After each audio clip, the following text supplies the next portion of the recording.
And so I felt in myself that it was important that I went through it again. Right, you kind of want to see if it'll happen again. Yeah, I wanted to see if it would happen again because I had difficulty understanding and believing what I'd actually seen on that night. You know, it was very difficult to actually believe. Yeah. Now, okay, the obvious question here from a skeptical point of view, and I'm sure you've been asked this question, just give me sort of the rundown, the state of any recording equipment that you could have documented all this. There's no photos, there's no sound of this going on, so we have no. Why didn't you guys have any of that working at the time? Yeah, and I think for my own self, I mean, we'll talk about this later, but I did not talk about this for months after the event, except with a couple of people, and I had really difficulty even talk about it to myself. I found it very difficult account to even get out, even as late as this year. And I think I regret not taking a photograph and things like that at the time. But my main interest was living, and I never thought I'd talk about it anyway. I thought, well, this is too. I can't prove what happened to me. No, I can't measure this. I can't. This is, and it's too weird to talk about. I mean, you know, a lot of people would say, well, you're crazy if you talk about this stuff. You know, there's no way. So I thought, well, I'm never going to talk about this. Maybe when I'm an old man and I'm sat in a rocking chair, let me tell you this story. Right. But I never had any notion that I'd end up talking about this, certainly not for many years. And I also wanted to do other research and see if I could find anywhere else where these things had happened or there was any other accounts. But no, there was, and that, you know, if you looked at this situation objectively, you'd say, well, there's no tangible evidence of this. There's a corroborative account, but there's nothing tangible that can be measured and replicated. Anybody who said that would be right. But it wasn't about that then. It was about me, and John will speak for himself, but for me, it was about me processing and trying to understand what had happened and seeing if it would happen again. And that was as far as I wanted to take it then. You know, I'd had enough of it, but I was just going to thought, well, I'll just see if I can get through another night. And as soon as the shit started to happen again on the fourth night, I was like, you idiot, what did you say? You know. Yeah. Okay, so there's no photographs, No, there's nothing. I don't know. It was very dark. I mean, I don't know if we would have been able to get any clear pictures of anything. Right. Okay, that's disappointing, but we'll continue on here. So, I mean, I know there's no photographs. I would have seen them by now, but I'm just saying, I wish you guys had, done something to document this in a way that... Because there's no concrete proof. There's no proof. I mean, that would be one of my points at the end of this when we talk about what we saw and what we witnessed. There isn't any proof. Right. I mean, and then it's important you make that distinction. You know, Matthew's described my comments at the end of it all as definitive proof that these things exist. Well, it's not definitive proof. It's a fact that these things, that this thing happened. It's not proof of anything because it can't be substantiated, it can't be measured, it can't be replicated. All we have right now is a fantastic anecdote. Well, it's a fact. It's something that's unique. It's got substance insofar as it's a corroborative account by three different people. Agreed. Who witnessed the same thing, which is very unusual in itself, and what actually happened is very unusual. And people either believe it or not. But whatever you do, it's not a notion of proof. Okay. And neither Adam and I claim it to be, and I certainly understand people who think we're making it up, but we really don't have any motivation. I mean, I'm going to write an article about this, hopefully have that out in the next few days, and it might result in some more hits on my blog. And I don't make any money from my blog. Adam, this can only be bad for Adam, right? And I'm very cognizant of that. It's not going to help his career, at least as far as Bigfoot them. Yeah, exactly. We'll get into that in a moment. Let's wrap up the story here. So we're on the fourth night. Fire away, boys. Night. And then a similar. I think the upshot of the fourth night is a similar thing happened. And I think these things were coming out. I think one of the things that I would add is that we could see through this mist. There was like a red glow within it. And in this mist, when I looked through it, and John, if you want to add any detail or you correct me, that's fine, I could see what looked like, I could see a red glow within it. And then within that red glow, I could see a tree. But the tree was gnarled. And you know, like a tree looks in December when it's browbeaten in the wind? It looked knackered, for want of a better word. That's a British phrase. But it looked twisted. So... yeah. I mean, you can speculate. Did these things come from them? Are they extraterrestrial, interdimensional? And I want to talk about that later. But that's what I could see, yeah? And I could see that really clearly. And again, I was like, shit. Because there was some dark humor with it, because, you know, me and John joked that if this was some sort of horror film or whatever else, so you'd be like saying, I don't believe this shit. It's way too weird. Right. You know, like the truth is stranger than fiction, The few times that I've commented on this, I felt compelled to comment a couple times on Dr. Johnson's team, Squatching USA, I think it is, his page on Facebook. And just because, it's not that his descriptions are totally off at all, but I disagree, but we have a little different perspective on what these things were, and I said there, and I think maybe a couple other places, in the handful of times that I commented on it, was I really would have thought I was hallucinating if I was by myself. Yeah. But we had three adults that were all looking at the same thing and describing it the same way. Right. And I remember when the second one appeared. It was on the edge of my lips, but I didn't say it. And Adam said, "There's a second one." I'm like, "Okay." He's seen it too. Right, I see what you're saying. Another one? Yeah, exactly. And then when they started running up the road at us, I'm like, "They're coming at us," and Adam's like, "They're charging us." And I'm like, "Okay, we're seeing the same thing." Because it's very easy to say, well, I'm going nuts, or I'm hallucinating. But when you have other people looking at the same thing and describing it the same way, you can't dismiss it. It's not some sort of mental issue. Right. So, Yeah, I mean, it's very, very, very hard to process. But that's the story in a nutshell, and then we can talk about what we found and what we saw, but I don't know if there's anything you want to add, John, or... So just sort of fill in the details on that fourth night. So what exactly happened to you guys? The same sort of thing happened? These things kept coming out of the orb and then charging at you? Second night. Well, we had a very lovely day, jet boating, and we had a nice dinner, and Matt picked up his 7-year-old son, Grady, and brought him up there. And we had a nice day. We got back to the campsite, and I don't know. I personally, I felt a very kind of a sense of oppression or dread, or I felt like something was going to happen, and maybe it was just based on the activities of the night before. But at one point, Adam and I were kind of laughing because the kid was on the phone with his mother, Matt's son, and he was kind of like, "I love you, Mommy," and saying like, and John goes, it was like a horror movie. John goes at that point, "Oh shit, we're doomed. The kid's just said goodbye to his mum. That's what happens in all these horror films." But there was definitely, don't you think, Adam, a sense of kind of, it's like of portent, like something was going to happen. Yeah, completely.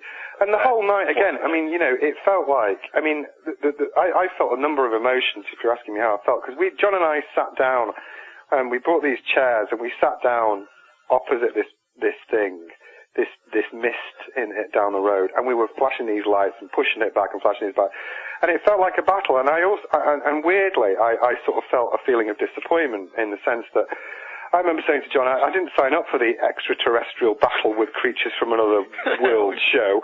I wanted to see a frigging Bigfoot. I didn't sign up for this crap, It was like not what I wanted. It was not what I wanted, and I thought, oh no, what is this? What is going on here? I mean, they were not friendly things.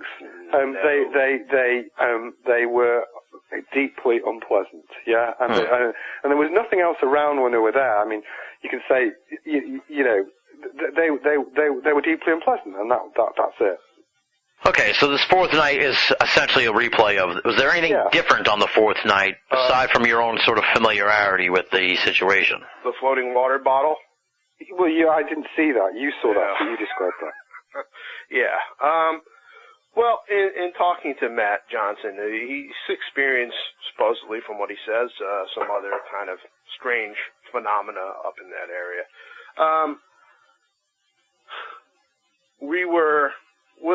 There was a bear at one point that had gotten to the campsite, and we actually saw it up the trail that's at the entrances at the 12 o'clock position.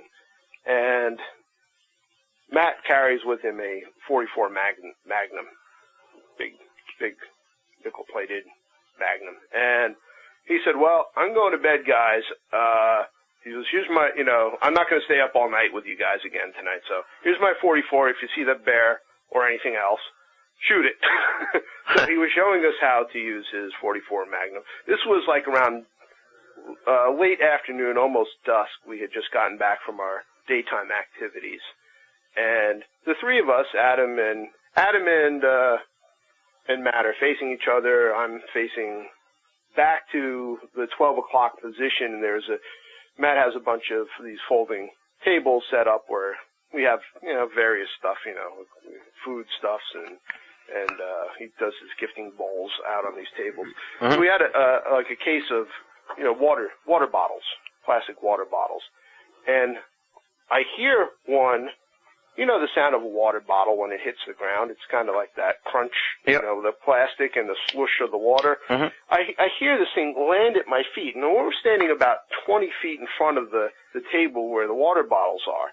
His son is sitting in this big, giant, oversized chair that Matt bought at a local store, like a folding camping chair. The kid's sitting next to me. I turn around like this water bottle's like at my heels. I heard it land and hit the ground. And the kid is looking at me with real wide eyes, Matt's son. And he goes, that water bottle just flew off of the table by itself and landed on the ground.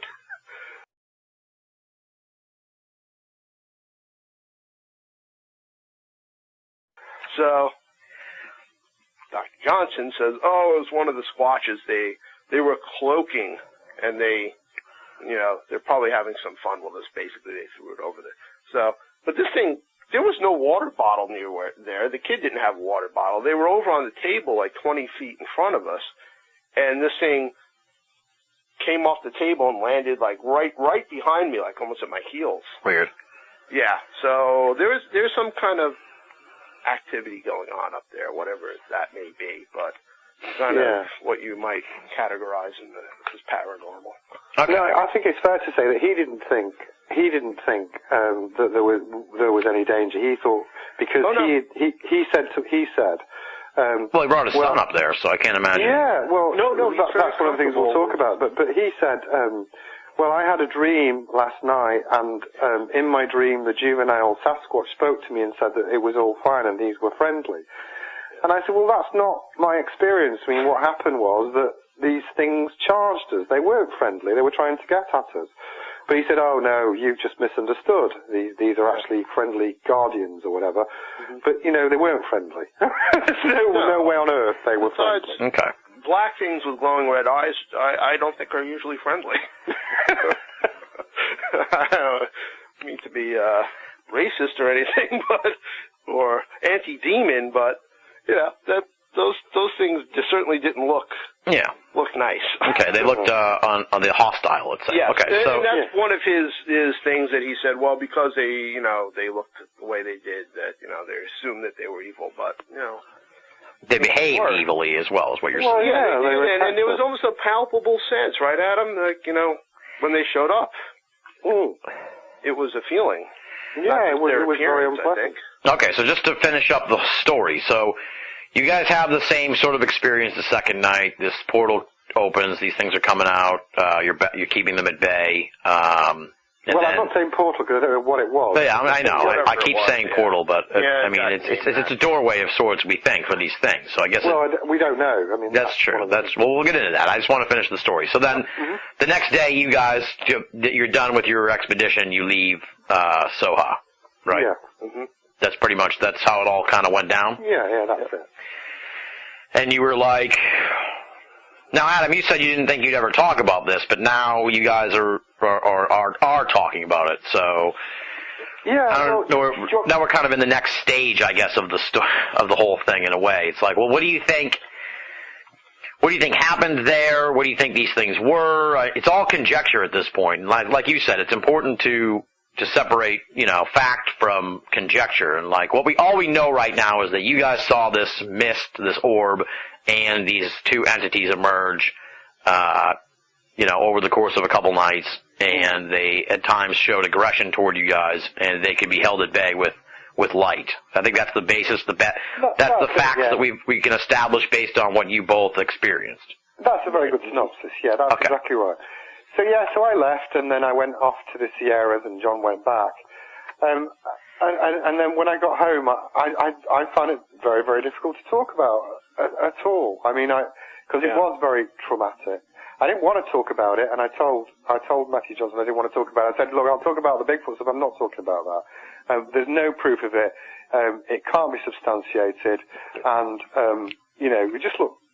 it's just an uphill battle to try and convince anybody, and for what benefit? Right. Yeah. What I wanted to do was go and get other evidence and try and investigate that. And I've started to do that slowly, and I have. But next time we talk, I'll articulate more of what I've done. But because it's still ongoing. But at first I didn't talk about it. I didn't talk about it for months, apart from to a couple of people. And then I talked about it in the pub one time, I remember, months later with a few of my friends who were not remotely interested in this sort of thing. And there was this silence, and it wasn't because they didn't believe me. This silence, then it was like, okay, anyway. I did right. Last night, it's like, yeah. Too weird. It's too weird for people to process. And it was, because as John and I were saying, how do you rationalize to normal people going about the business? Oh, well, what did you do? Well, there was this battle that me and my buddy fought with these creatures from this dimensional world. We did that for a few nights, and we nearly died, but we managed to get through it all, blah, blah, blah. How do you explain that to people without seeming like a Fruit Loop, It's very difficult to articulate. And I didn't want to talk about it because of that single thing where I talked to you about how they tried to attack us and they were going up the path, and it was because of, as I said, I couldn't rationalize it with any of my own experiences in the past. It wasn't a guy with a gun, it wasn't an animal. These things, and I play back in my head that moment when I thought, well, we're going to die here. So I didn't want to talk about it at all. No, forever. Wow. For years, anyway. Yeah. Yeah, I know. And then, it's a traumatic incident. Yeah. Okay. So now I don't want to get in the midst of a Bigfoot battle here, but essentially you guys kind of had your hands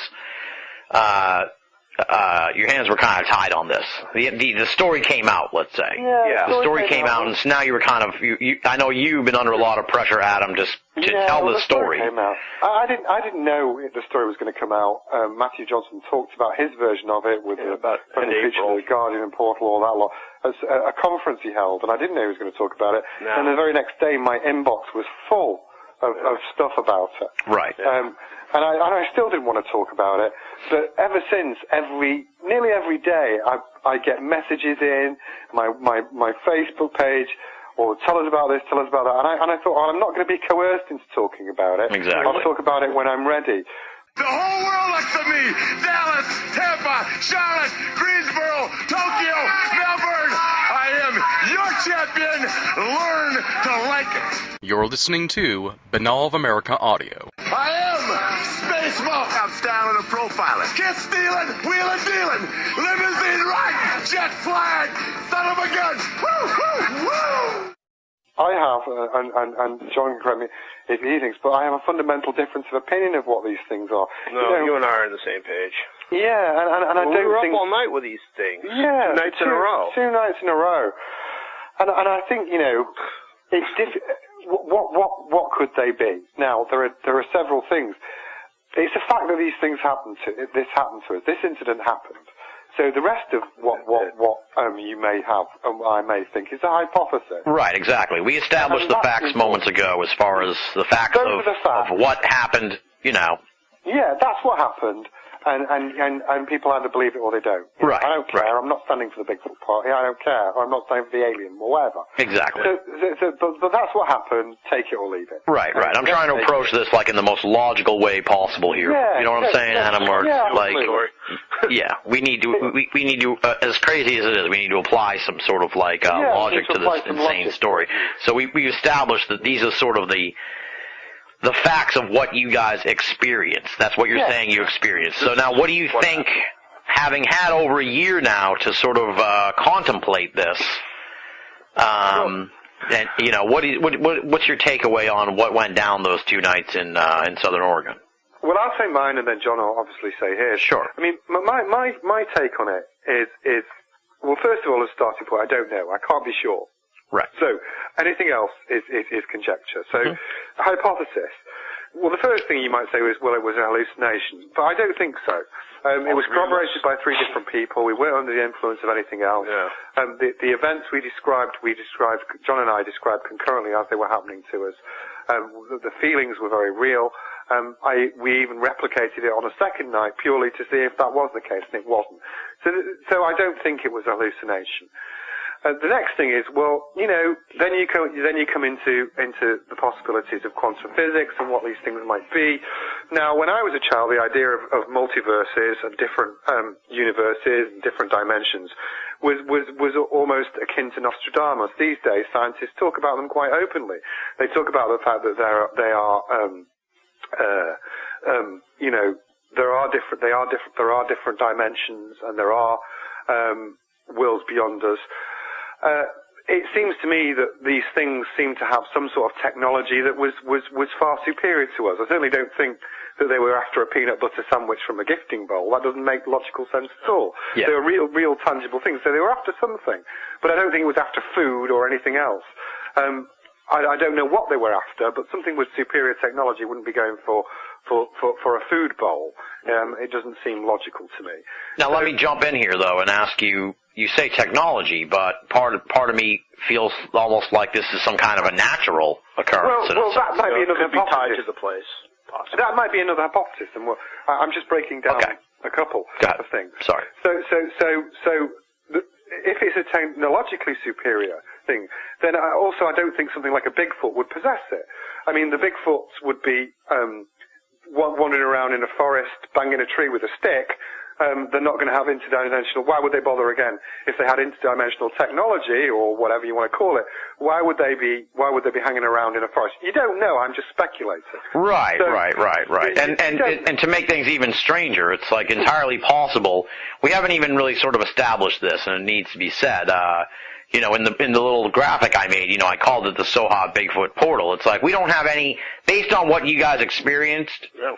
The fact that you were there looking for Bigfoot is just circumstantial to the fact that this happened. There's no connection whatsoever, aside from the fact that you were in an area that is allegedly a Bigfoot habituation zone. And I guess the point I want to make is, like, these very well could have been, folks may laugh, but it's like, what are the odds? It's like, maybe these were 2 interdimensional Bigfoot researchers who you know, the Adam Davies and John Carlson of the other dimension, who were like, shit, there's someone else here doing research too. You know what I'm saying? So we don't know exactly the motivation or why these things were there. We'll never know that. At least we can only speculate right now. I think you have to consider all possibilities. Right.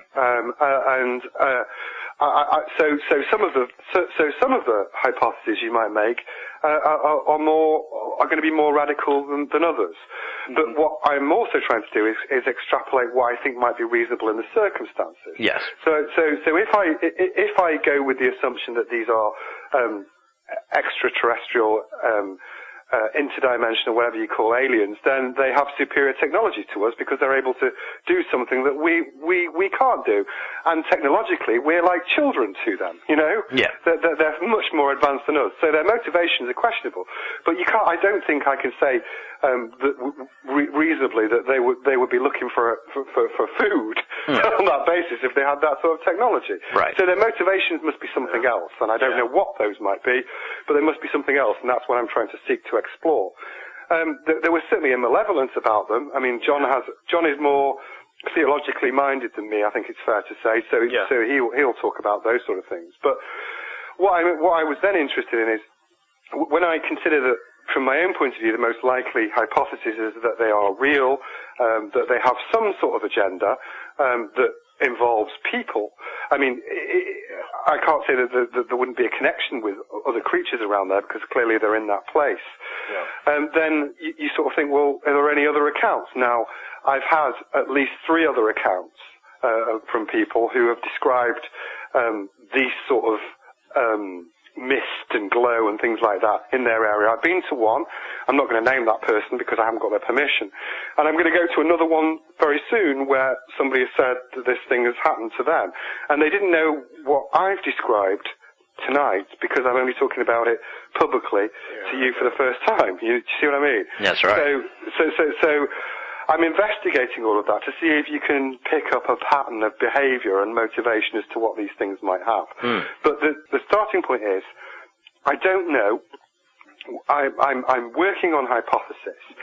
Those hypotheses could well be wrong, but what I'm trying to do when I'm trying to make sense of this stuff is go through what the most logical extrapolation of the facts are and trying to understand their motivation. And I might never get to the bottom of it. No. I might never, because these things might be so far away from our knowledge that it might never be.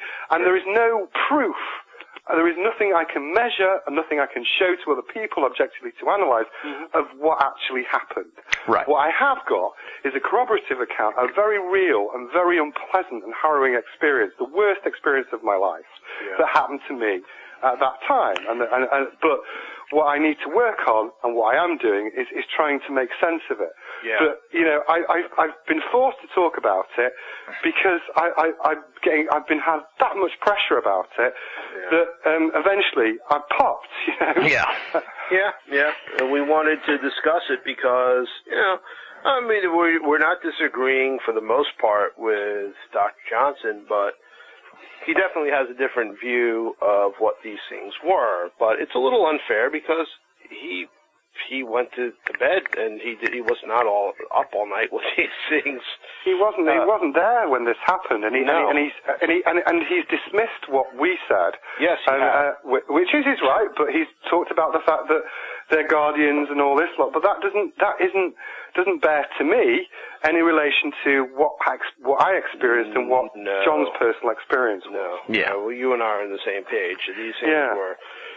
Well, John, what do you think went down that night those nights in Southern Oregon? I'm with Adam. I've been kind of obsessing over it and trying to make sense of it. It was a fairly traumatic experience. It really was. And as Adam said, I may be coming at it from a little bit more of a theological point of view. I was raised a very devout Catholic, and I was lapsed for much of my adult life.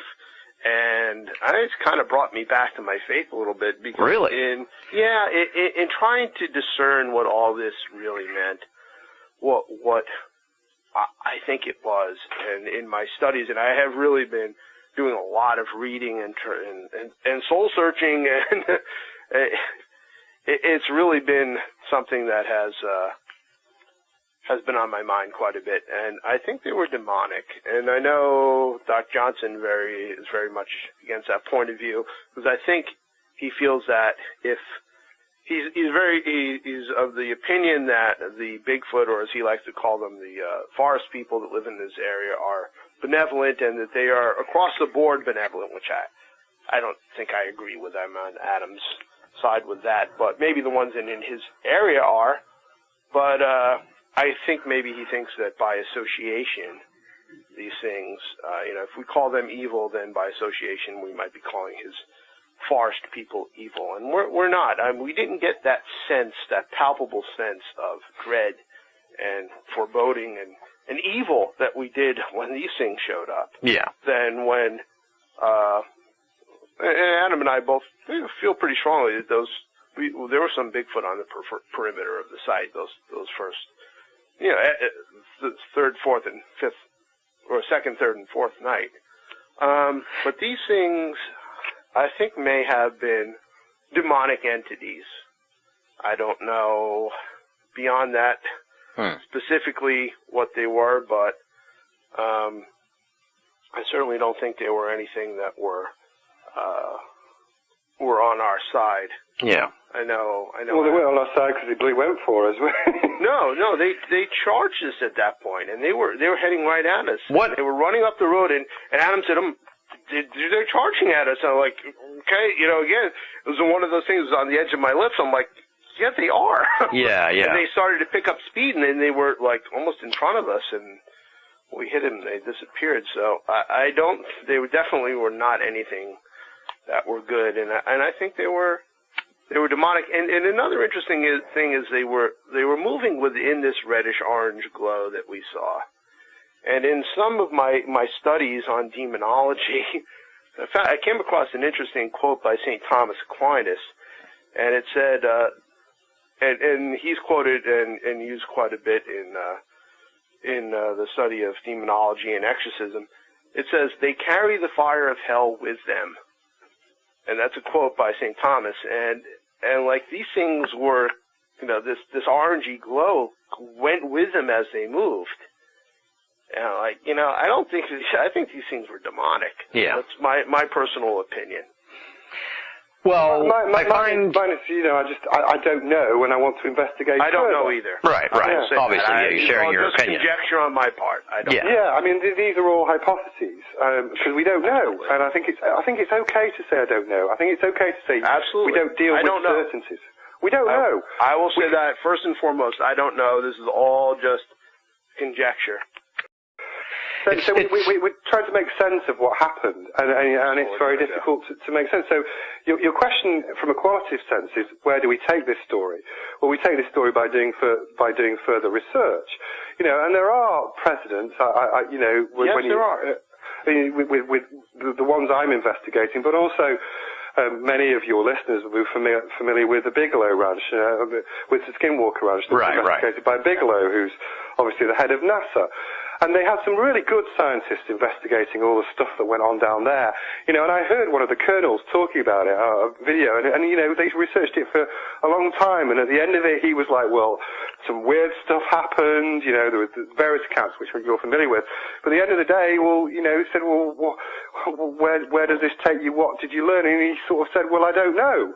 I don't know what it is. And I just, in the same way as we're starting to understand the concept of multiverses and quantum physics, we are at the beginning probably of our understanding of a lot of this information, to as I said, to even if you were a physicist 20 years ago and you mentioned the notion of multiverses, you would have been seen as a heretic, in the same way as Galileo was when he proposed that the Earth was not in fact the center of the solar system. It was the sun. Yeah, these sort of concepts. And one of the things I was conscious of was that I wasn't sure, without getting other evidence, that people were ready for this stuff, and I wasn't sure that I wanted to be the person to first put forward this information. Frankly, I didn't need the shit. I didn't need the shit, Tim. I wanted to do other stuff.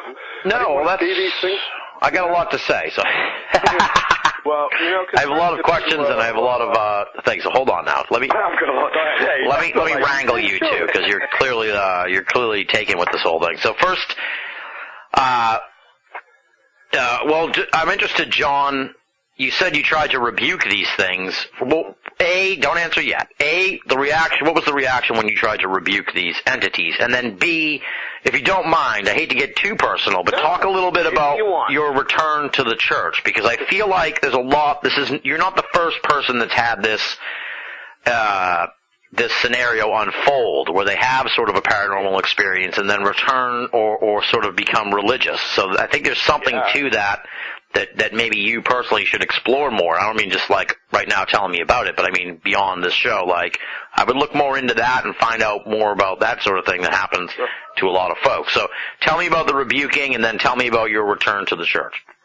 Well, I had seen a video or two. I work for myself. I work at home. I listen to a lot of YouTube video lectures when I get bored of listening to my music. So, I heard a couple of that saying said that as far as alien abductions, they're often turned back by invoking the name of Jesus Christ.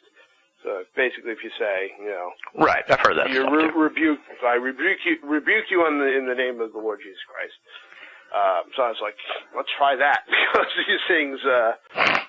these things may be demonic. I mean, that came to mind immediately. I mean, they looked the part. So when they rushed us, I called that out, and we both turned the flashlights on them. I don't know if one or the other or both is what turned them away. Okay, so you can't really. Each time we did that, we both did. Adam did it too. We're like, we cast you out or we rebuke you. Exactly. There's no atheists in a foxhole, Adam, right? I would have tried anything. Believe me. Yeah.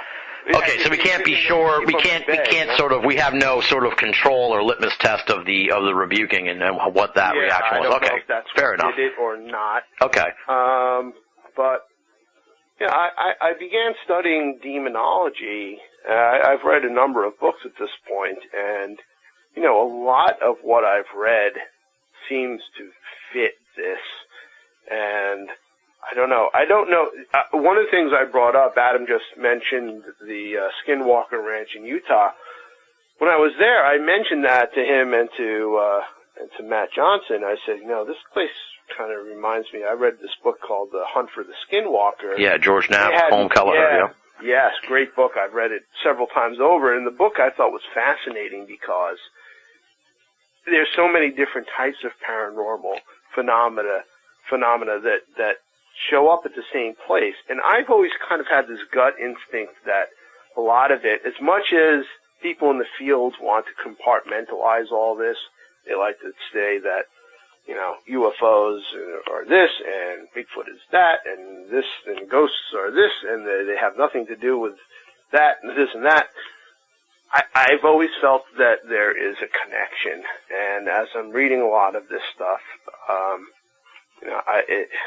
it seems like the thread that binds them together is that they are demonic, and I've always been very resistant to that idea because I've listened to other lectures and read other authors that say, oh, it's all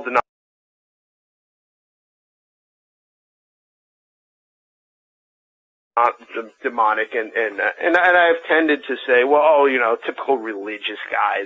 They think that everything is God and the devil, but I'm starting to come around to that a bit. And my only concern with that take on it is just that you're attaching like sort of this baggage, this long history, and sort of like this sort of this narrative to these entities. Personally, I would just say they appeared malevolent. You can't. I mean, certainly did. Because demonic to me carries, like I said, with it all this religious baggage that, as far as we know, based on what happened, we don't know any indication that there's any sort of religious aspect to it. But that's a whole. You know what I mean? That's kind of like something where. It's in the eye of the beholder, let's say. It is, and my mind is open, and I'm not married to that idea, but I'm much more open to it than I once was. Right, and also in a sense, it's like to say they're demonic is you're just sort of you're just answering a mystery with a mystery in a sense, because we don't know shit about demons either, really. You know what I mean? Obviously people have researched them and stuff, but but you know what I mean. It's like we don't know. We know about as much about demons as we do about the Bigfoot, let's say, because like we don't have a demon in a jar somewhere, and you know what I'm saying. So it's like We're just answering one mystery with another mystery, but I see your point of view on it. All this stuff is conjecture, honestly. Absolutely. And I'm not, if anybody says, no, I don't agree, I'm not going to fight you, because I don't know. All I can do is guess, but Adam and I are both very positive that those things that came out of that glowing, misty area, I'm not going to say portal, but that thing that came out, they were not friendly. They were not good. They were up to no good. Okay. And I don't know what would have happened. And, the frightening thing, too, which we've talked about, Adam and I, is that we were asleep the first 2 nights. We went to bed earlier. Who's to say they didn't show up after, after we went to bed those first 2 nights? And right. I don't know. Could have anally probed us or something. Oh, boy. Adam, nice. No, that was Adam. Join us the next day. Edit that out. There you go. I will.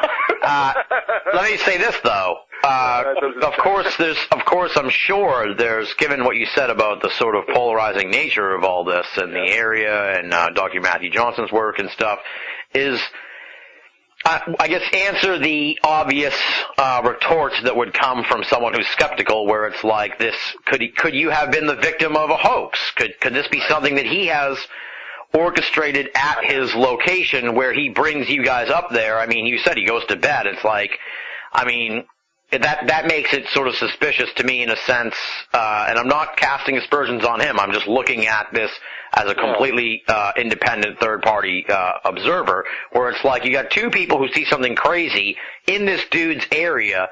The dude whose area is not around. He goes to bed. Like, did he go to bed? Could you look over and see him in bed, or was he like so clear out of shot that you have no idea where he went? No, we could. No, I mean, that's a very good question, because a lot of people who are skeptical would say he propounded a hoax on us. Exactly. And I think that is absolutely. No, I don't think that was the case. Now, there are a number of reasons. First of all, he would have had to have had a budget on the level of Spielberg to pull this shit off. All of the things that happened, he couldn't. We could physically see where he was and the fact that he was asleep. It's not like he suddenly disappeared and then these things appeared. Okay. He was asleep in the corner. We could see where he was. Okay, so he wasn't like off he couldn't have been off somewhere pulling controls and shit. Yeah. It wasn't like some puppet show and suddenly, he went behind a curtain. Yeah, he's like in his truck on his iPad making all this shit happen. That's not possible. Okay. I said, I was like, hey, Matt, where'd you get those midgets that came out of the woods? We all joked about it because, I mean, it was very much not a hoax. No, okay. I don't, and that is, I mean, that will be a question that, you would explore, and we've explored at length, because you have to rule out all possibilities. Exactly, but exactly. I really don't think so. What my way forward is to try and find examples of this in other areas if I possibly can. Yeah. But people are very reluctant to talk about this stuff because they don't want all the shit that's associated with it. I can imagine, Why would you bring this on yourself? There's no merit or benefit for it. It's not the sort of, as I say, it's not what I wanted to see. It's not the sort of attention I want. It's not, but I am, because it's happened to me and it's happened to John, and, I want to try and understand it. And I think that's, it's one of those things, I think it's fair to say that there's not, even a couple of hours that go by where I don't play back that incident where they attacked us in my head. Yeah. I do. But no, I don't. I think it would be well beyond the resources of Matthew Johnson. Matthew Johnson is a rich man. I don't think he could have in a million years have fabricated it. He almost has a theological belief himself around what sower is. But I'm not interested in that. I'm interested in trying to find out what can be measured and extrapolated from what happened to us. So I'm trying to strip that away in the way I move forward with it. Okay, I'm trying to think of what else we should cover here on this story, because I feel like I've hit you with every shot that you could get from people who may be skeptical about this. I've kind of put you through the ringer, and I it's the only fair way to do this, because I personally, like I said, I mean, at the end of the day, we're left with an anecdote that doesn't tell us anything really about Bigfoot at all. Like I said, I put on the graphic Bigfoot portal, but clearly these are two, aside from the happenstance of the situation, there's no indication that there's any connection here between the two, aside from the happenstance of it. Right. So, to me, it's like, I like where Adam's going with this, because that's the only thing you can do, I guess, is to find out more about these portal situations. Adam, I gotta wonder, though, at times, you know, if I were you, I'd be like, fuck this shit, man. I'm just going back to Sumatra. I'm going to get the orang pendek. I can't deal with, because, I mean, between the Laurie Simmons insanity, with the Bigfoot living under the tree and all that, with Dr. Sykes, and now this, it's like, dude, you really, I don't know what it is, man. I don't know. If I were you, I think I'd be both really intrigued, because some crazy stuff has happened, like, to you twice now. So I can see why you want to keep going, but there's another part of me that's like, you really taken a lot of slings and arrows here from the Bigfoot community ever since you got into this, because a lot of weird shit seems to be happening just to you. So, I mean, what do you think of that? Well, I think in those circumstances that's the case. I mean, you know, next time we speak, I'll talk more about what I did in Canada this year, which is more along the lines of your normal Bigfoot stories, where I went out with the First Nation Indians and had an amazing time doing all of that. And I'm doing a lot of research on that at the moment. So this year, nothing of that ilk has happened to me. And when I've been to other areas, nothing like that has happened since. Yeah, so I've been to other areas. I went, for example, straight after that, I went to the Sierras, and I was kind of a bit worried just in case something did happen, because I was in, you know, with Nadia in a very remote area, with much more remote than Oregon. And I was like, shit, if these things turn up here, I'm going to be, like, you know. But nothing happened there. Nothing of any nature like that happened at all when I was in the Sierras. When I was in Canada, I was all over the place in some very remote areas, and I had nothing like that happen there. In all the research I've done this year, I've done some amazing stuff, which I'm dying to tell you about another time, but nothing like that has happened to me since. So, yes, it's a good point, but I don't feel like every time I go out, some mega weird shit's going to happen to me, because since then, it's not. This is a one-off thing. Right. Hopefully. And you know what? I'd rather not have a repeat of that.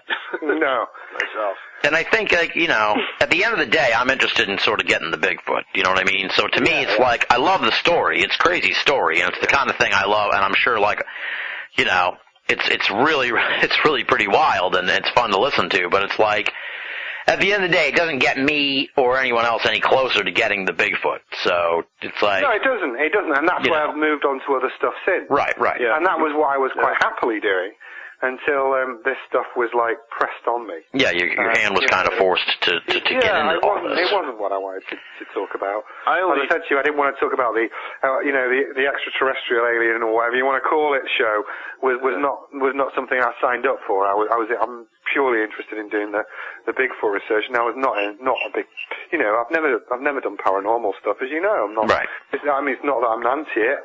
You know, somebody tells me a ghost story, I'll sit around the campfire with the best of them, but it's not my bag, Tim. It's not my thing. So I've moved on and done some really great stuff, some stuff I'm actually really excited about. Got some really unique evidence of things moving forward in Canada. So I feel like mentally I can live with this and put it behind me a bit. It's not that by the same token, I'll keep investigating it. There's something I want to investigate very soon in connection with it, but it's not in Oregon. Yeah. Now, I made the point when we were talking before the show started, I was all fired up about something related to something going on in my life, unrelated to all this, so I was kind of like in a bit of a tizzy.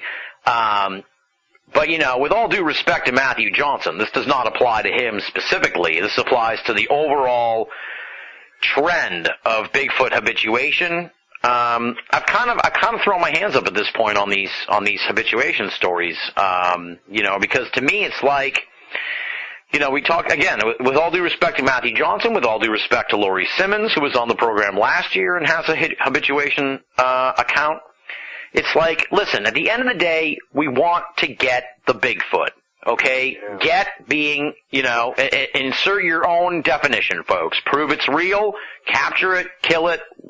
There's a whole debate about that beyond this program. The point I'm trying to make, though, is if you say you've been living with Bigfoot, or if you say you have sort of a congenial relationship with Bigfoot in a certain area, If you cannot produce some kind of good proof, then I don't know what to say. I don't really have any use for what your account or your story is what I'm saying. You know what I mean? And that's, again, this goes to all the habituation folks, because what good is it, dude? What good does it do anybody if I say there's a Bigfoot in my backyard, we're copacetic, you know, we've been that way for 3 years. It's like, well, you're not helping anybody, man. You're not, and I'm talking about, I mean, people can bring out these sound recordings and plaster casts and stuff like that, but listen, dude, I said to you guys before the show started, these sound recordings are on the level of EVPs at this point. They're worthless to me because we don't have, we've got 1 million of them. They're the same as UFO reports, okay? At some point you reach critical mass of evidence where you're like, I have 1,000 Bigfoot sounds. It's done. It's not moving the needle anymore, is what I'm saying. It's not moving the needle. Let me answer and talk about a little bit. Yeah, that's my rant there, so go. Yeah. Do you feel better now? Do you feel better? A little bit. Well, let me answer. Okay. So let's talk about habituation generally. So if you talk about habituation with animals, for example, Jane Goodall is the classic example that a lot of people who associate with habituation talk about. When she used to do something that she called provisioning, which is leaving out gifts for chimps. But that, from the best of my knowledge, used to take up to 5 or 6 months, I think, before they would take them and they would have this direct face-to-face contact.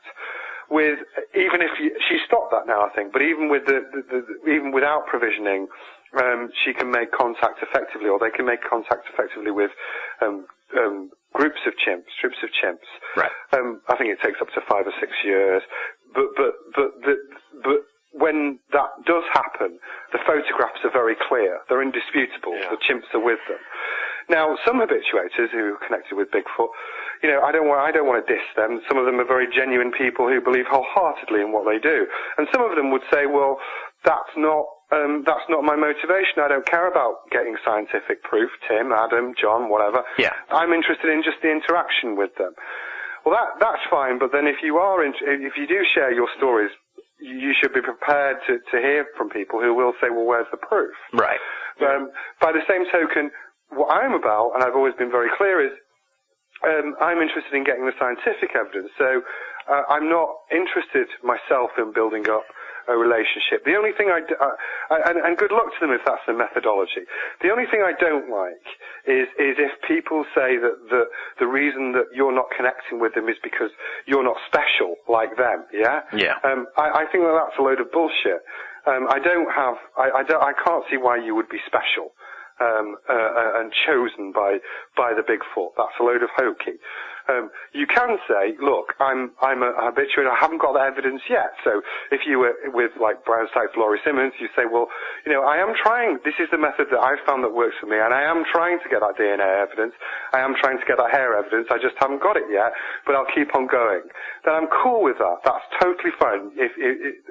You're fine. But please don't turn around to me and say, well, I'm special and you're not. Right. Yeah. Well, you know, to speak to the Jane Goodall thing in a way, it's like, now I don't know I barely know the facts about Jane Goodall, so I apologize for this, but there's gotta be, I have to be right in a sense about this. Like you were saying how the pictures were clear, it's like there's a reason why Jane Goodall is like a household name to anyone who has an understanding of science, and that's because she could prove that she habituated with these things. That's the point. It's like, you can't just say you habituate with, you know, there's a reason why these Bigfoot habituators aren't household names, because they can't prove that they're really doing it. So, I think a lot of them rely on the crutch of Jane Goodall. They're like, well, Jane Goodall, da-da-da-da, but it's like, at some point you have to take the next step to, you know, I understand what you're saying, their motivation is different, and I respect that. If you're not down with taking that next step, I get it. But to me, I only want to talk to the people who will take the next step. Well, for me, it's about the next step. I'm interested in the scientific evidence, yeah?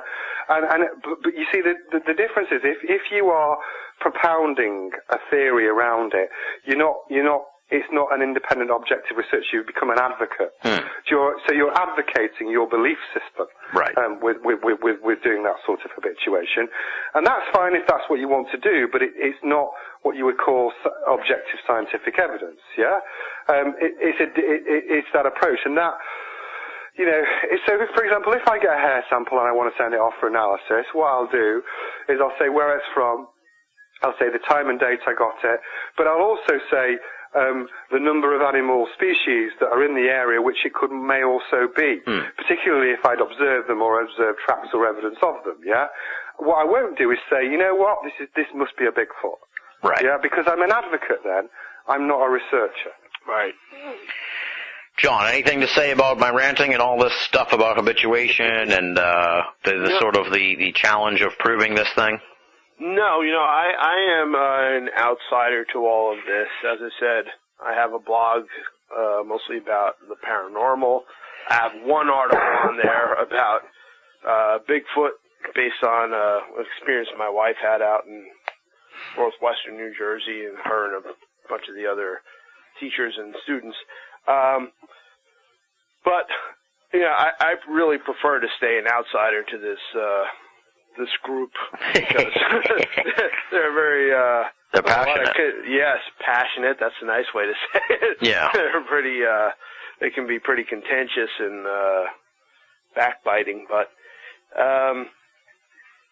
the Bigfoot, the habituation method made a lot of sense to me as Matt Johnson explained it to me. I understand if they're very elusive, if they're shy, if they're highly intelligent, they're, running through the woods with the infrared cameras may not be the best way to do it. If you think that they are in a specific area, the idea of kind of setting up camp and going back to that area on a regular basis and getting them used to your presence, it made sense to me. But I don't know what's really the best way to do it. Right. And, go ahead. I'm sorry. Yeah. No. Right. I just, like I said earlier, like I said moments ago, it's like, but to me, hey, dude, I respect, I like the habituation method. I think it's a good technique. I think it could be very promising, and I think it should probably prove fruitful in the future. But you have to take that next step. If you've established a relationship with a Bigfoot over the course of years, then you should be able to get a clear picture. That's just common fucking sense, man. Yeah, at the end of the day, it's all about evidence. You have to have solid, concrete evidence, and if people say, I don't believe you because you don't have solid evidence, then it's understandable. And at this point, you have to have a body. Nothing short of a live or dead body. Right. I didn't even want to get into that. Or photographs are going to be dismissed. Yeah. So you're going to have one in a cage or on a slab, unfortunately. You're fading out on me there, dude. What do you... Yeah. What do you... Can you hear me? Yeah. So you have to... you have to have one, in either in a cage or dead, Yeah. Because it's,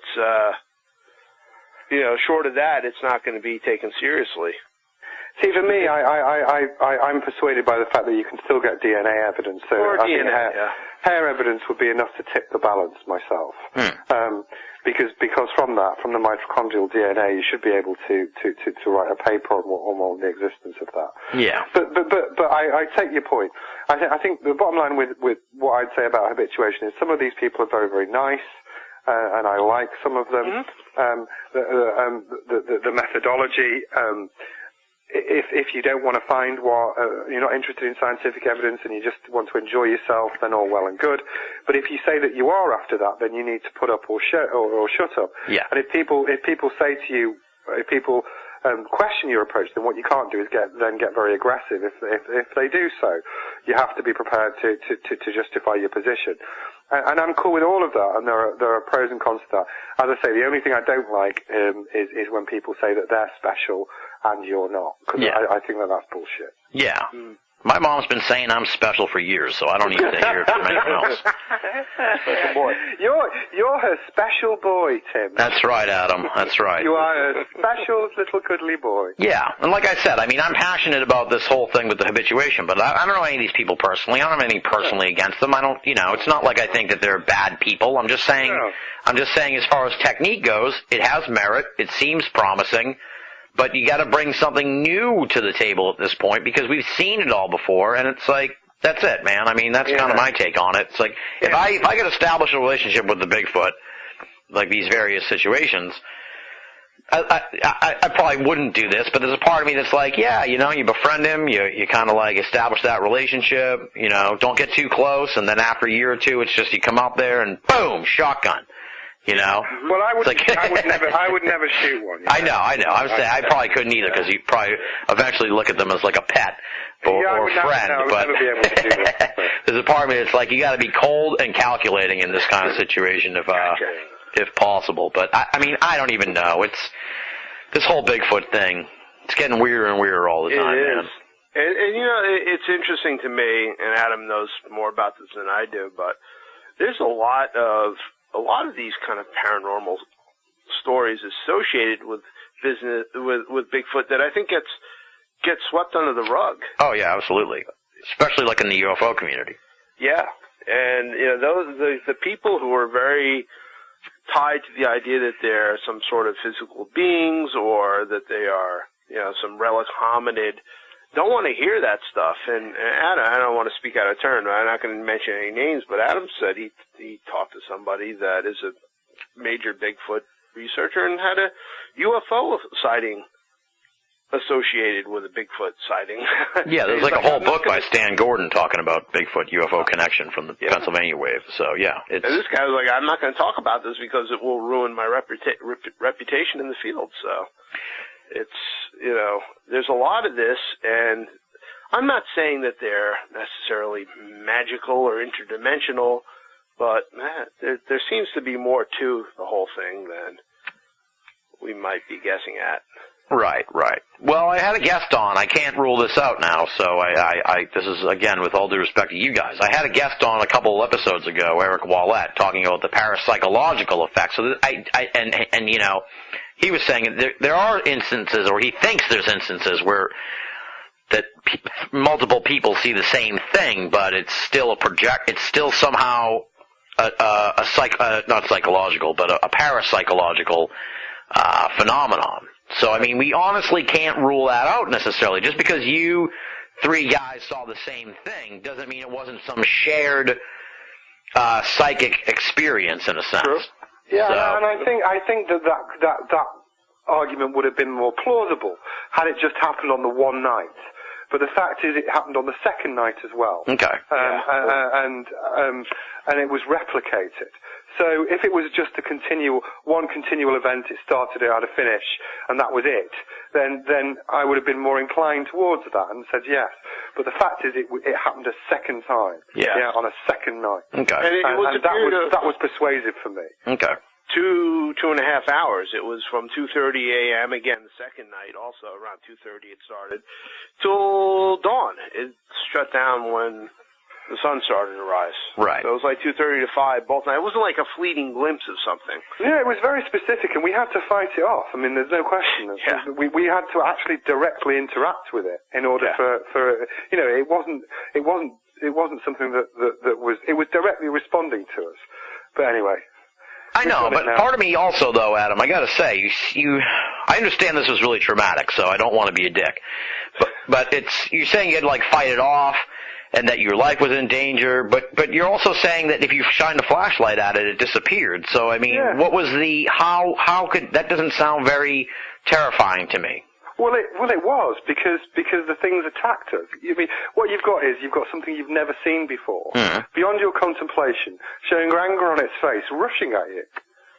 That. Imagine, Tim. Imagine you're stood there and something you've never seen. These creatures, things, they start charging you. Yeah. That is beyond contemplation for most people. It's beyond comprehension. It is very traumatic, that sort of event, and there's no question about that. And it was.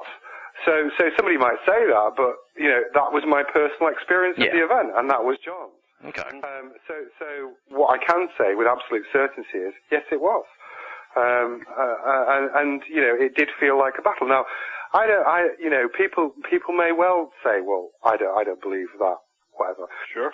I'm not interested in the opinion of those people who may say that. I accept that they may. But Sure. what I'm interested in doing is, I know that these events are real. What I'm interested in doing is seeking to understand them. Yeah.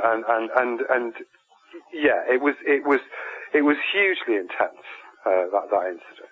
Okay. It was.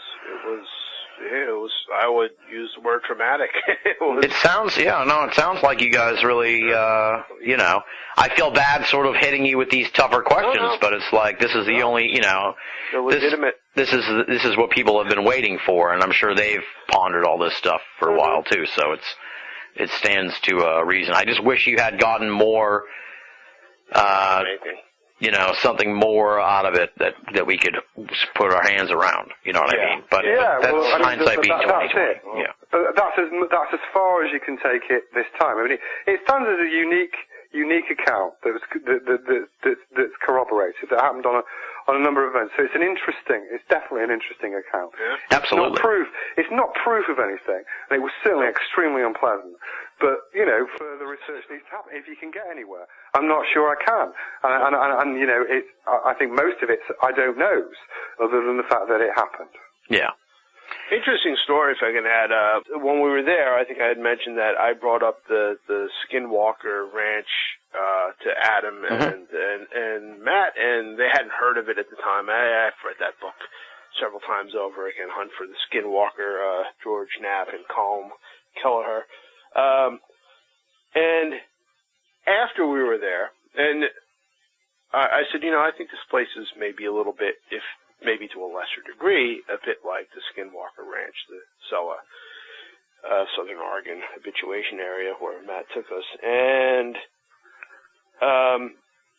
there was he said he had seen some subsequent portal openings, if we want to call it a portal, using that word. But I can't attest to that. I was not there. But he said at one point he saw a Bigfoot crawl out of one of these or come through one of these portals. And there's a story very similar to that. I'm sure you know if you read the book that the scientists there that went to research the area saw the same thing. And I said, you know, there may be some sort of connection. I don't know if it's the area that is, you know, the Irish has the term, I think it's called a place where the world is thin. Yeah. There's kind of, you know, this interdimensional activity, but they describe something very similar to, now I don't know if Matt had read the book and said that, and I don't think he's a liar. I'm not accusing him of being a liar. I think Matt's honest. But he described something, I said, you know, that was in that book. And I said, have you read it yet? And he said, no, I haven't. So, you know, there's a very similar story of a Sasquatch-looking type creature coming through a portal at that Skinwalker Ranch. So I thought that was an interesting parallel. There's definitely something weird going on, that's for sure. All right. Well, we've gone 2 hours here. I feel like I'm wondering if there's more to explore about all this. I'm sure there'll be people who are like, he didn't ask X, Y, and Z, but I've pretty much, you know. Yeah, I think we're done on it. Explored this as far as I can take it. With that, yeah. John, do you have anything else? No, I don't want Adam, stick around because I want you to give me an update on the Dr. Sykes stuff. John, you're more than welcome to stick around if you'd like. Yeah. So I'll sit here and listen and keep my mouth shut. Yeah, because it's like 6:30, so I don't know what, you know, who knows what you have going on. But I don't know how long you typically run your shows for, but we just go till. We won't be more than 10 minutes or so. Yeah, we won't spend too much longer. Okay. So Adam, give me. Let me catch folks up to speed. Last time Adam was on the show, it was last October. And at that time, he had a different revelation for us. I can't wait till the next time you're on the show, Adam. I don't even want to. You know, I'm storing up there. I'm giving you a hint of what I was up to. Yeah. You'll see. So Adam revealed to us that he had been on a secret expedition with Dr. Sykes and Laurie Simmons, and intimated that this was going to be revealed in further detail from Dr. Sykes' perspective in his forthcoming book, which subsequently came out this past April. And I had wishful thinking when talking to Adam last October that given this sort of sensational nature of the British press, and that Dr. Sykes was British, that maybe if he recounted the story as crazy as it sounded with Adam in October, that it should have generated some headlines, and it didn't, and we didn't really, it didn't really, set the world on fire, let's say, via the book. So I guess what happened, Adam? First of all, I haven't read the book, so I can't speak to that. So what did he say in the book about what you told us as far as the expedition goes, and what was the reaction to all that? Well, I mean, he basically talks about what happened. He talks about the expedition I did with Laurie and himself. I mean, he didn't mention that he paid for that expedition, which I think he should have done, really. Because the reason he mentioned he paid for it was because he was persuaded on a visit he'd had with Laurie and Professor Redmond Mullins by the evidence that he'd seen in Laurie's area. So he conducted that, and he got the first ever scientific permit to do Bigfoot research. Legitimately, that's what he told me. I think it goes, in some ways, it's tangential with this. He writes in his book, yes, at the time I was convinced that Laurie had a relationship with the Bigfoot, but then I felt like I was losing my objectivity because he postulates, well, could it have been the tree in the wind, the tree knocking? And I think what he did was step back from actually saying in his book that it was a Bigfoot. I wish, from my own point of view, I think it was generally a good book, but I wish he'd had the courage of his convictions to actually, he recounts the events, but he steps back from saying, yeah, it was a Bigfoot. He said, well, maybe it was just a tree knocking, but clearly a tree would not have taken food or grunted or done any of the other things. And I think that this is my view on it. I think that's because he didn't have the DNA, he didn't have the evidence in order to make that big leap for him to make, in the scientific world. So if he'd said that, he probably would have been able to ridicule, and I think that would have been very hard for him to do. So in his book, he recounts the events. He doesn't go into the same level of detail, but he certainly does recount them and recounts what happens. But he postulates that it could have been something else. But he still leaves himself open to potential further Bigfoot research. And I think that's it in a nutshell. Yeah. Is he still pursuing this line of sort of cryptid DNA research, or has he moved on to something else now? Well, not at the moment, but it's not that he wouldn't be open to something if he thought it was substantive. I think is the best way to do it, is the best way to say it. But you'd have to really go for it. I don't think he'd fund research himself out of his own money like he did with myself and Laurie at the time. But I think he still would be interested in it if it was something that was very persuasive. Yeah. So the elusive DNA is still pending. But you have seen more scientists working on this and doing this, as I mentioned in the last last show we did over the last few years, which is usually encouraging. So I'm glad about that. Right. What's been, John, I'm glad you stuck around because I just want to circle back to the story here. Matthew Johnson, he revealed all this like in April, and you guys have been, like we said, John, you've posted a few things on Facebook and with Adam's permission. Yeah, and there's been a few little sort of snippets of stuff from you guys out there on this, but I guess I know there's been sort of a fevered interest in you guys talking about this, but I guess with regards to the whole story and everything, what's been the reaction of the Bigfoot community? I'm sure it's been very divisive and controversial, but what's been the reaction like to this really crazy story? Well, I haven't talked about it at all anywhere till tonight, because I didn't want to be coerced into talking about it to suit anybody else's agenda. Right. But because I constantly get asked about it all the time, it's not gone away. And I think that, the research it needs really is this whole phenomenon. I think we are at the beginning of our understanding of it. and I can't see what merit it would be in having loads of random people or children in that sort of area. I think that, if this phenomenon exists and it is genuine, then it needs careful scientific research. I don't think it needs speculation on Facebook. I think it needs people to go away and carefully study it. Right. But yeah, it's been a massive story. But I think that the correct way to go about it is to explore hypotheses and take that forward and look for parallels and other things where it may occur.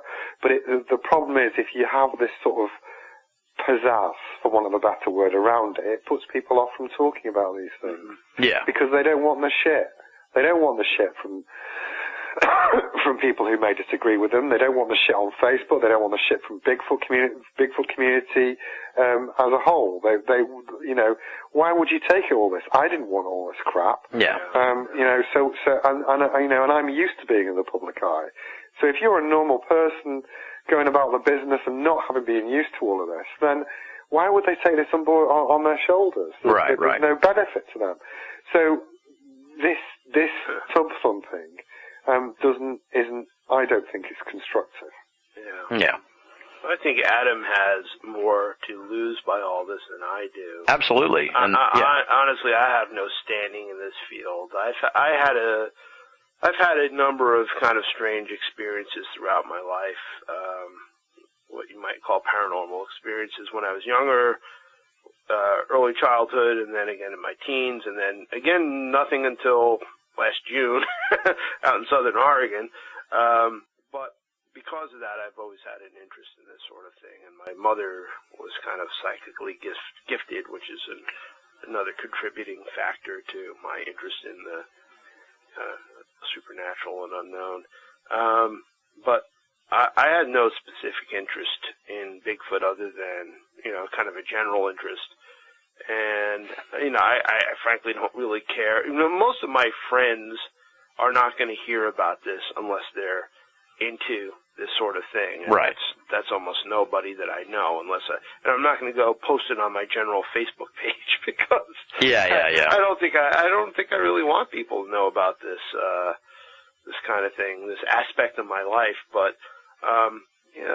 it's been very strange, and I sort of want to talk about it, but I understand that there's very few people I can talk about it. I mean, outside of my wife listens to me, and she believes me, which means a lot to me, because if she looked at me like I had two heads, it really would have been difficult. But at least I have her, and I have Adam, and outside of that, because Adam went through it with me, but outside of that, I don't have anybody to talk about it with, and I find myself wanting to talk about it. I want to unload.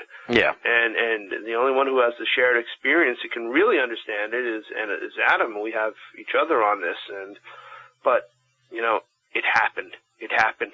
It really honestly happened. It wasn't a hoax. It wasn't. I mean, Johnson would have had to have the crew of Industrial Light and Magic hiding in the woods somewhere on that ridge to have pulled this off. It wasn't a hoax. Right. It wasn't a hoax. It happened. All three of us saw it. Adam and I were up all night dealing with it. It really happened, and that means something. And it's unfortunate that and it's understandable, but unfortunate that it's such an outrageous story. It's so outlandish, and we have no concrete proof that it happened. It's just anecdotal. People are going to dismiss it, and people are going to dismiss it because they don't like Matt Johnson. There's a lot of people who are just going to do that because they don't like him personally, and it's unfortunate. Yeah, that's counterproductive to trying to get to the bottom of this. It is. So you got to check your feelings at the door about people. Yes. It's real. It happened, and that's significant. It means something. What it means, I'm not quite sure, but it means something. Yeah. Because it really, really happened. And just to circle back to what you said a little while ago, I wrote an article about almost 4 years before I went to SOA last year. Yeah.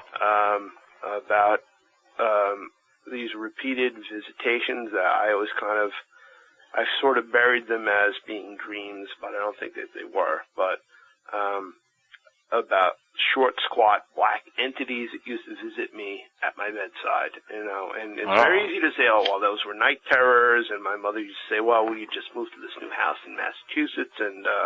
where in Massachusetts? Wellesley.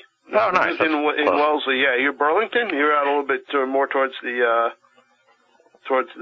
Berkshires, right? Yeah. A little bit more west. About 20 minutes from New Hampshire, Yeah, that's a nice area. Yeah, we lived, my dad's job moved us around a few times. We finally settled in New Jersey when I was about 8, but we were almost 9. But we lived in Wellesley for about 5 years, and it was right after we moved into this home that I began having these very, very vivid nightmares, I really don't think they were nightmares, honestly, of these squat black entities with these glowing eyes, and then...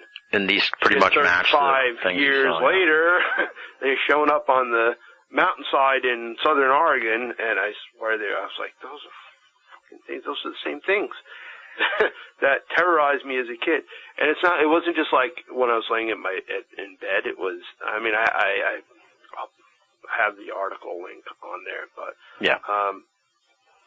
I actually bumped into one of them once in the hallway. I honestly, and I'm not Tim, honestly, I know you don't know me, but I'm not a crazy guy. I have a college education. I'm successfully self-employed. I have a good business. I'm married 20 years. I have 2 kids. I'm not a weird guy. Right. Not. But I've had a series of paranormal type of weird experiences in my life, which has contributed to this fascination. And here were these things, the same damn things, that showed up on this mountain 35 years later. And I'm like, that's what pissed me off. that's why I approached them, because it's like you were like that little kid all over again. And I was like, these bastards are back. And that's why I kind of confronted it, and that's when they rushed us. Yeah. They charged at us, and but I've had, and I tell you what, and I'm sure you can attest to the same thing, having a blog about this strange kind of stuff. There's a lot of people, a lot of very normal, not weird, crazy people in the least, that have had these really, really, really bizarre experiences in their life. And more often than not, I don't know if you've ever noticed this, but it's generally not a singular incident. It's usually part of a pattern that repeats throughout their lives. Yeah. And here I thought I was done with this, and the last time I had this happen was when I was in my mid-teens, and here these things show up. I'm almost 50 years old, and these things show up, and it has to have some kind of significance. I don't know. And I'm not saying that these things were there because I was there or anything. No, but there's a part of me that wonders. I was going to joke. Here we were blaming Adam for all this time, but clearly now it's I'm learning that it's your fault that this happened. Well, did they follow me there, or is this a place that where they are able to manifest themselves? Right. And maybe that house that I moved into when I was 4 years old was when I first started seeing these things. Maybe that was a place where they were already there. I don't know. It's all really weird, and it's all been on my mind quite a bit, but I swear, and I'm a religious man, and I am not a childless guy, but I would swear on a stack of Bibles and my souls of my children. This stuff happened. It really did. It happened. And Adam and I saw it. Matt Johnson saw it. His kid, Grady, was there, and he saw these things doing that last night. And it happened. It happened, and it means something. I don't know what it means, but it means something. And, interesting. And that's significant, and it shouldn't be dismissed just because people don't like Matt Johnson, or because it's too weird and we don't have concrete evidence. You know what? I don't think you can ever get concrete evidence of this sort of thing. Right, exactly. You just can't. Well, it's worth talking about, like I said, and like Adam was saying, it's worth taking further to see if you can get more information about it. You know what I'm saying? So. Yeah. All right. I think we're pretty much at the end here. Is there anything else, Adam? Well, we'll do the what's next for you, John. You got the blog. Paranormalist. Can I plug it? Yeah, plug all. This is the plug part. So go on. I was Paranormalist, but everybody would always say Paranormalist, and I just was able to purchase the name Paranormalist. So I was like, screw it, I'll just rebrand it. So I'm redoing the site. I'm going to just post kind of version 1 of that in the next few days, and I'm gonna write an article about this too. I'm actually about halfway through, so nice. I'll have an article about all this stuff. But it's paranormalist.com, and just have some of my weird stories on there and stuff. And I'm going to be contributing to that a lot more regularly going forward. Nice. Check that out, folks. And Adam, thank you. I know your stuff's kind of like either tenuous or sort of off the record or whatever. But do you have anything you can tell us about what you're going to be doing next? Well, firstly, in terms of what we were talking about with the Brian Sykes stuff, the account can be found in my new book, Man Beast: A Personal Investigation. Yes, that's the book that was out this year. And people can find me on my Adam Davis Facebook page or on the Adam Davis Explorer website, so they can follow me what I'm going to be doing.